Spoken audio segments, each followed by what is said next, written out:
and welcome to Fix It, the podcast by the Fix Media where we unpack media insights and take you behind the scenes of editorial decisions, strategy, and innovation in the industry. I am Eliza and I will be your host today. Before we dig in, follow, subscribe, and show us some love at thefix.media. Welcome to the very first episode of Fix It. Today we're kicking things off by diving into the core of who we are and where we are headed. There's a lot happening, emerging trends, evolving formats, and yes, of course, some exciting changes on the horizon too. To help us unpack it all, I'm joined here by a very special guest, Jakub Parusinski, the founder of The Fix and the mastermind behind our mission. We'll be talking about one of the most urgent topics in journalism today, the rise of AI, its impact, risks, and how we at The Fix are thinking about it. So let's get started. Hello, Jakub. How are you? Great. Thanks for inviting me here. Well, thank you for coming. It's a pleasure to have you here. So let's start with a few words about who we are. The Fix Research and Advisory, the Fix Magazine. We are working across so many fronts these days. Yes, so the Fix was launched a couple of years ago, basically with this idea that the media industry doesn't really do quite enough research about itself, especially when it comes to media that are from parts of the world outside of North America and Western Europe. And that was initially our goal with the Fix, to look at innovation, how media are changing in different parts of the world, where I would say we're heavily anchored in Central and Eastern Europe. A lot of the team is from Ukraine, Poland, etc. So we naturally looked at what's happening in the media space on the eastern side of Europe, but also looking at what is happening with colleagues from different parts of the world. And it's been a really fascinating adventure so far. Certainly a very, very turbulent couple of years, but I think overall, when I look at the media sector over the last sort of 5 to 6 years, when we really started working on projects related to the Fix, certainly media are themselves in a stronger place than they were, I would say, although the challenges are becoming more difficult. Well, I think we all understand the challenges today. But is there anything that you're working on that you're very excited about and you would like to mention? I mean, there's a couple of projects that are really exciting. I think the one that is, or sort of the two that I would mention that I find the most inspiring is, they're both on the research side of things. One is that we have been working on a dashboard that looks at sort of gathering lots of data about media on a country level. We've already covered a couple of countries and we're expanding. And what we found is that sort of the quantity and the quality of data that you can get, and especially when you sort of build a aggregate and a comprehensive picture, is really helpful. And it's been very helpful for investors, for donors, for media themselves to make decisions. So I think that's something that's been personally I found very rewarding. The other one is we've been developing a few edtech solutions in the media education space, which have been, I think, very exciting, and people are very interested in finding new ways to learn about the media, because education in the media space is an issue. The sector has changed so a lot, and the curricula at different institutions haven't really changed that much over the last 5, 10, sometimes even 20 years. So finding new ways, more efficient, more effective ways to teach people is obviously quite exciting. And then personally, I spend a lot of time at KI Insights, which is basically a research center, a strategic intelligence center backed by the Kyiv Independent, where we have to hit straight away at the topic of today's discussion. We've been experimenting a little bit with AI, and I have to say, the more I experiment, the more I'm skeptical about just how useful it is for quality journalism. So what I understand from this is that there is innovation all around. And yes, it is a great transition to AI that we will be talking about today. Maybe let's focus on those changes. One of the biggest transformations shaping the media landscape right now is AI, as we all know. So we're past the initial panic where everyone feared AI would take our jobs. So where do you think that we are standing now, and what is the concern that you would like to bring up?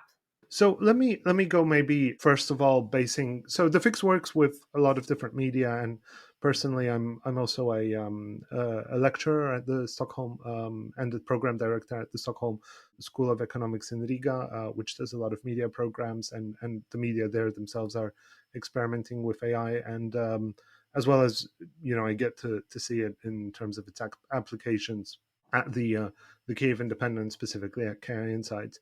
So let me sort of go outside in.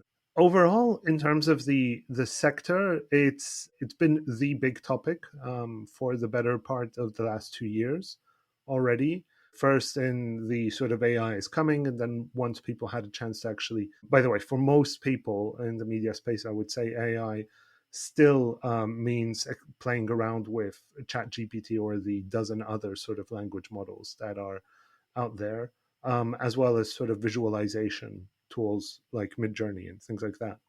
And I would say that for most of the media, there has been an embrace of solutions, and a lot of people are using that. I see it in the outputs, especially from the younger journalists, that they're increasingly using AI to produce content. And overall, on the management level, what we see is a lot of senior leaders in different media organizations thinking about how they can actually make use of AI at sort of anything approaching a meaningful scale. So far, this hasn't really delivered very impressive results. I think the areas where in this sort of, in my view, and admittedly, maybe I'm missing some of the aspects here. What we've seen is, I think, on the visualization side, the ability to sort of create both images and now videos that are developed by AI has been very impressive.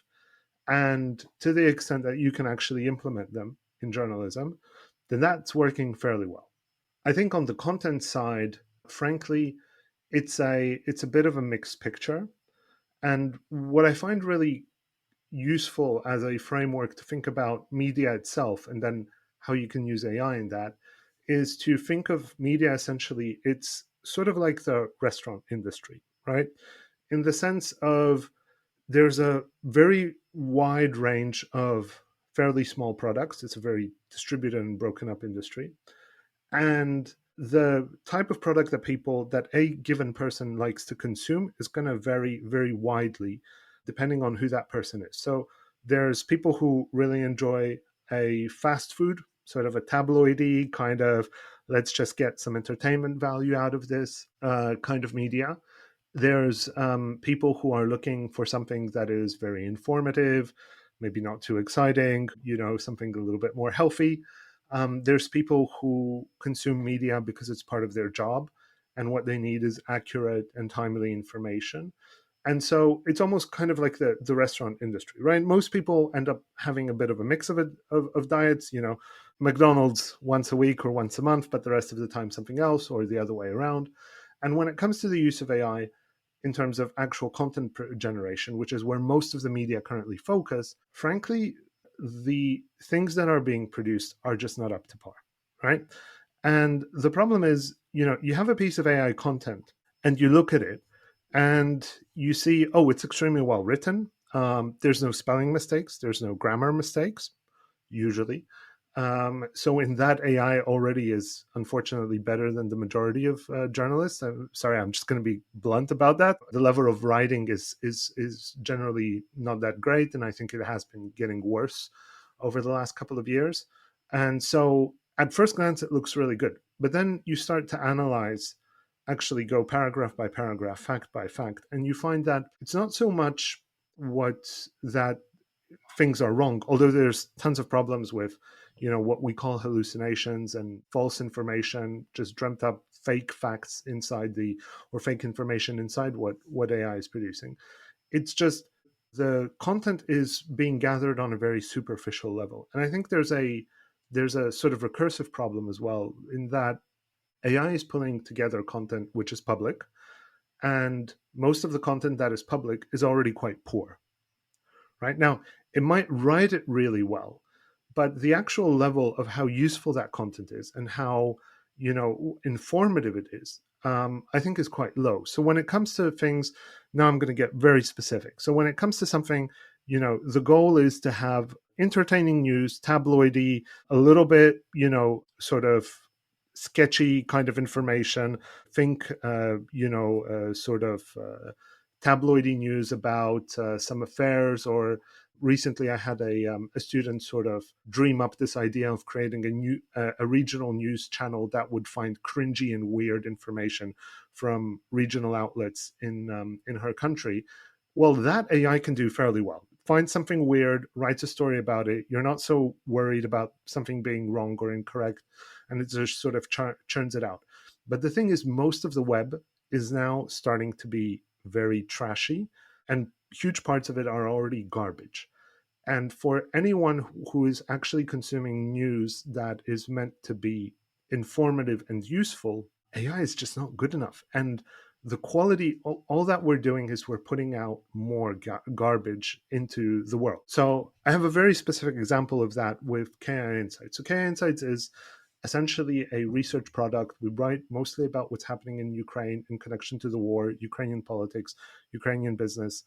A overwhelming majority of the information that we gather is non-public.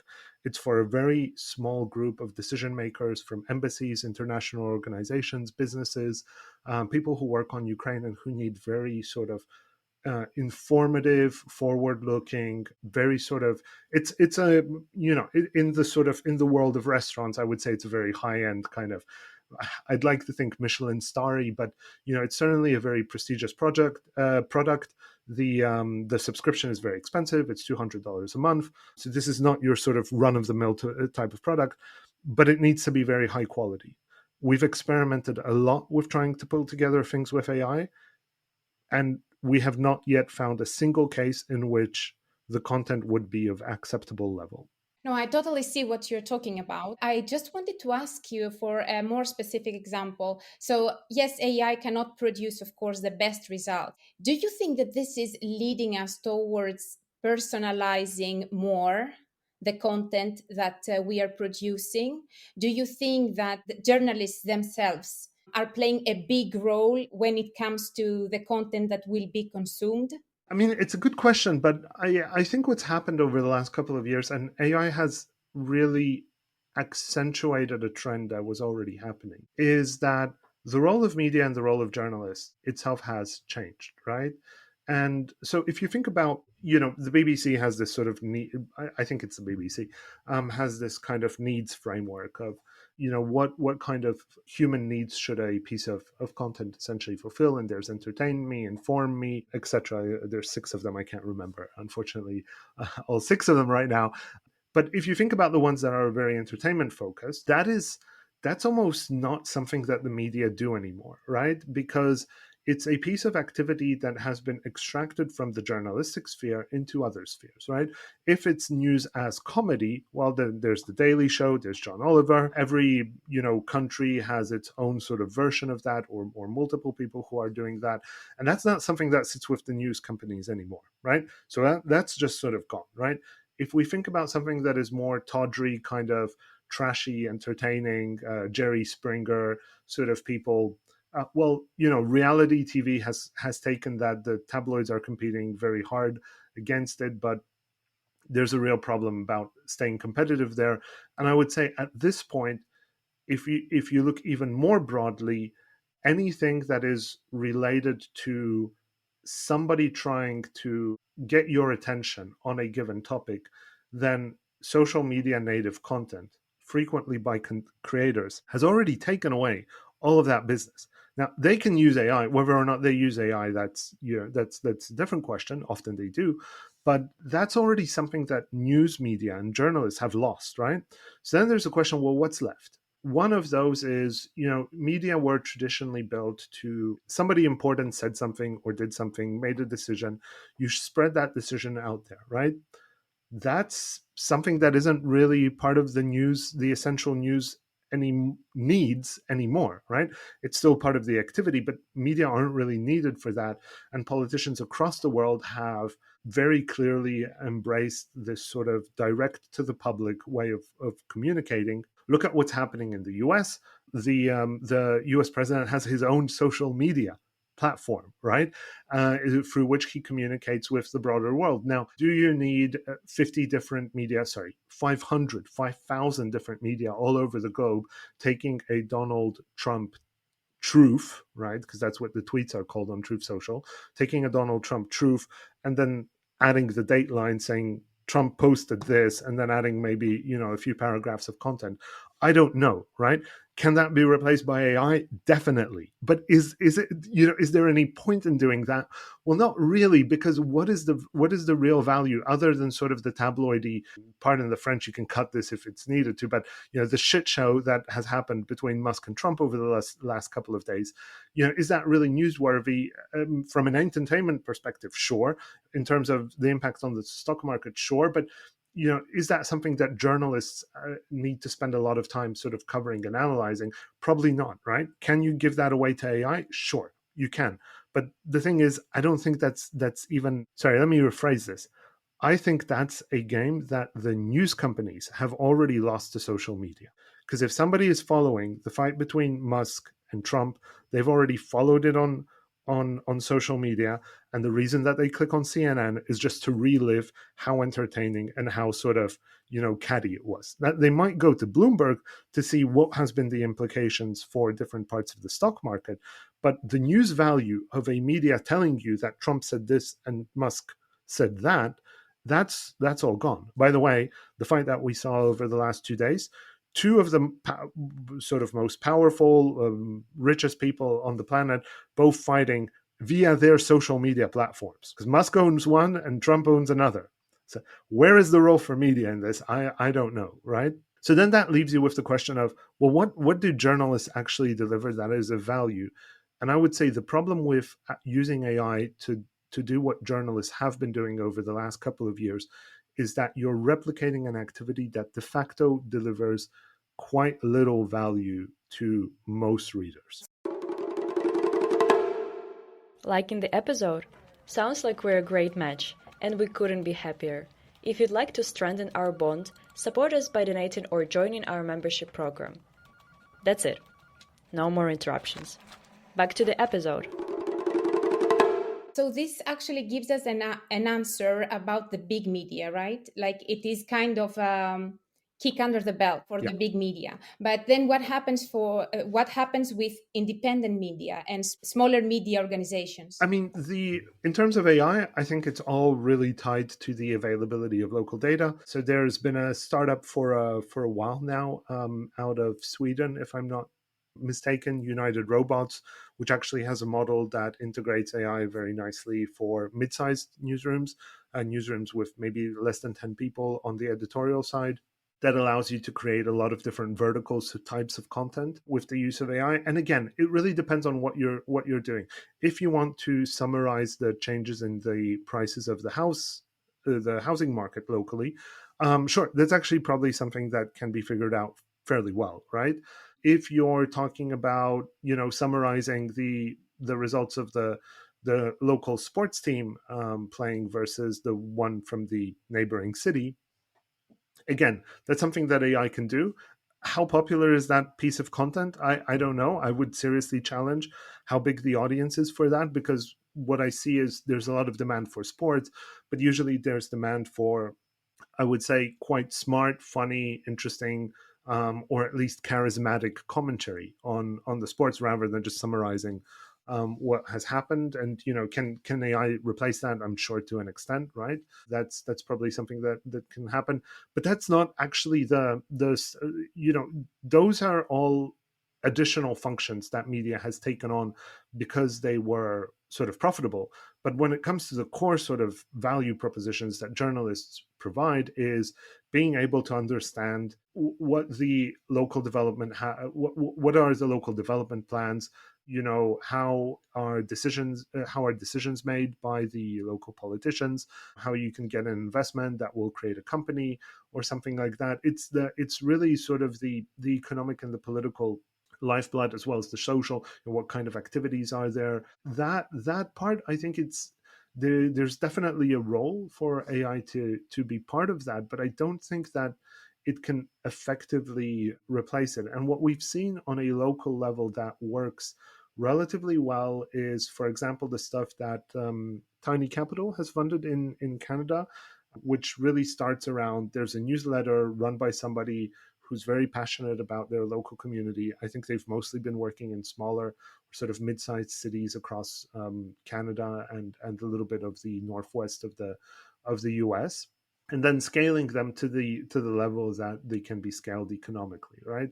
And essentially, what journalists can do within a sort of this local framework is build a community of people who care about the city, communicate with them, be part of that community, and sort of redefine the role that, yes, I mean, maybe you're leveraging some tools that are, whether it's AI or social media or whatever, as part of the community, but what you are in essence is a community manager and a moderator, right? Who's sort of finding information, trying to make that information useful to people. Moving a little bit to what is coming up, we often talk about AI hallucinating or replicating biases from training data. So, do you think that media outlets are equipped to detect and correct these biases before publishing AI assisted content, for example?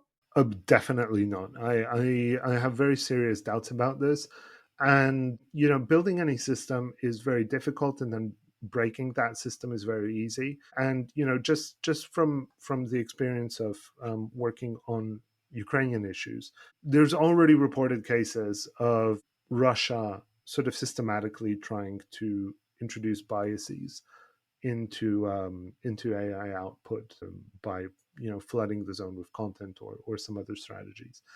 And when you think about how easy it is to break things and how big the resources are when it comes to manipulating information versus reporting information, there's no way that I can see media winning that fight, unfortunately. Just to give you two examples. So in Russia, most of the censorship is run via Roskomnadzor.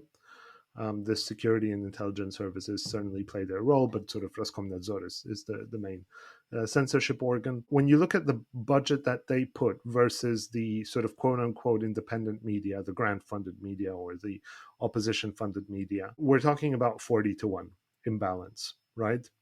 As in 40 million on one side, 1 million on the other side. It's the actual numbers are closer to sort of estimated 700-800 million, and then on the other side it's sort of 20, something like that. But I don't remember exactly. But the imbalance is absolutely. When you look at even sort of more mundane figures, like how many PR people are there to one journalist, a couple of years ago that stood at 7-1, 7 PR people for every one journalist.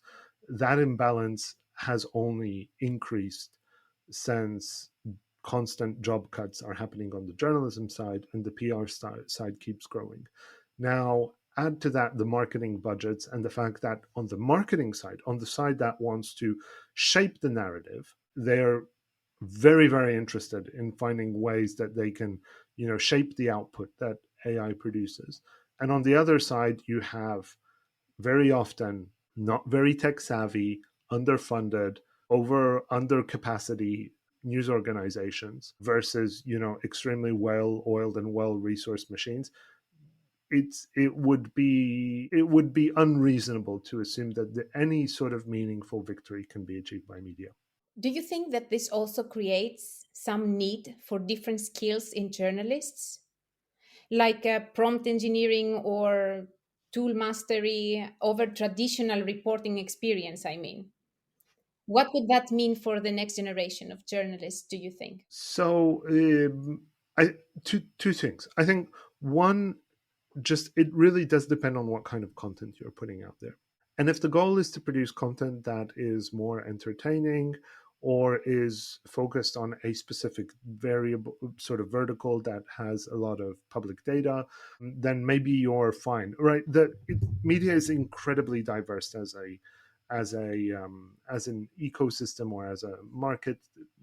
Every sort of reporting vertical, every country, every outlet is a little bit different, so it's very hard to sort of generalize. But there's a whole host of areas where prompt engineering and sort of just managing the AI system, which gobbles up content and spits out content, is going to be useful. So I think there's a part of the world where that works. I think there's a very large part of the world where that doesn't work. And frankly, what I am more worried about today is not the lack of prompt engineering skills when it comes to the new generation of reporters, but the lack of reporting skills. So, through the combination of this kind of Gen Z sort of slash millennial, just not wanting to communicate to people, which has gotten worse with COVID.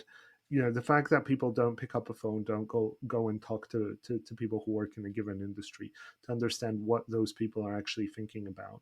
This is a really, really big issue. And I think that's actually going to get a lot worse because of social media and the fact that so much of what we do is public. Companies and political organizations have adjusted, and they are now much more careful about what they release into the public space, right? A few years ago, maybe a decade ago, you could go online and track a lot of things through open source, through social media, stalking people on their Facebook pages, and just finding out a lot of content. Nowadays, everyone is much more guarded and much more careful. So, what is actually out there in the public space on the internet is far less reflective of what is actually happening, the actual decision making process, and what is being discussed behind closed doors. And so, being able to go and report and talk to people is actually more valuable than it was previously. I think when it comes to the sort of new generation that is coming into the media space, it's very hard because there's an expectation. So, first of all, this is an industry that's going through a lot of crises. It is in decline in most parts of the world, in most areas. And the level of competition, that is being produced by AI is really is really rough. And so I think if somebody really wants to make a career in the media space, they need to put in a huge amount of work to actually pick up the skills from the basics, do as much reporting as you can. And the problem is that AI is taking away the types of activities on which people gained experience, even if it wasn't very interesting or even if it was boring or mundane. So it's removing the training programs essentially that existed in organizations. And I think being incredibly dogged about trying to recreate those training programs for yourself is probably one of the best things that you can do early on in your career, and make sure that you're doing better than AI. Because again, to come back to where we started on this, the problem with AI is that if you're a senior editor and you ask a junior journalist to produce a copy, and that copy is slightly worse than what Chat GPT is doing, that's terrible for you. But it's also terrible because it sets the, like, what ChatGPT is doing is not acceptable journalism. Like, just to be clear, I have yet to see something that I would consider useful journalism done by ChatGPT, like really useful journalism. It still can't pick up a call and talk to somebody and get that person to share non-public information. It's as simple as that. The day AI is able to do that, then we're talking about a completely different ballgame. But as long as it's stuck, gobbling up trashy content that is available publicly and just writing it up in a more clear and clean way, that's not enough. That's not enough to be useful. Okay, as we are approaching the end of this podcast, before we wrap up, there is one more question I would like to ask you. It is a fact then that we cannot escape AI and what is coming in the future, right? But yet a lot of people still love it and experience a lot with it. What is your advice on how to make the most out of it for journalism? So I think one is look beyond the content creation. I think we get very caught up in that, and just even despite the fact that content creation is the main part of the job in journalism, that's maybe not the place where AI is the most useful. Now, having a sort of a chatbot that works with subscribers is probably something that's actually quite helpful. The stuff that Klarna is doing, the fintech, but I think at this point almost all of their customer service is done by AI. that's actually something that probably is really, really useful, because most of the questions can be, what you just want is somebody who responds in a caring and sort of polite way and consistent way, and leads you to essentially what is a page with frequently asked questions, but maybe it can tailor them and adapt them to look like more personalized answers. So I think that's a really great place. Looking through subscribers and identifying those who might churn sooner, that's a very useful application to AI.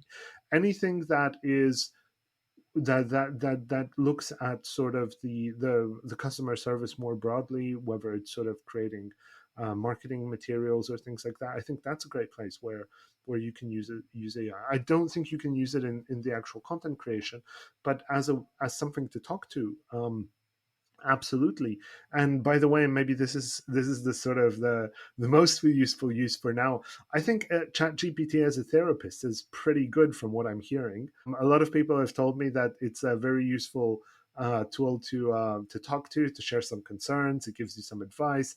Obviously be careful about just how much you sort of take that advice into consideration, but it doesn't get bored of listening to you, and that's probably already better than most of the friends and therapists out there. So there's definitely value in that.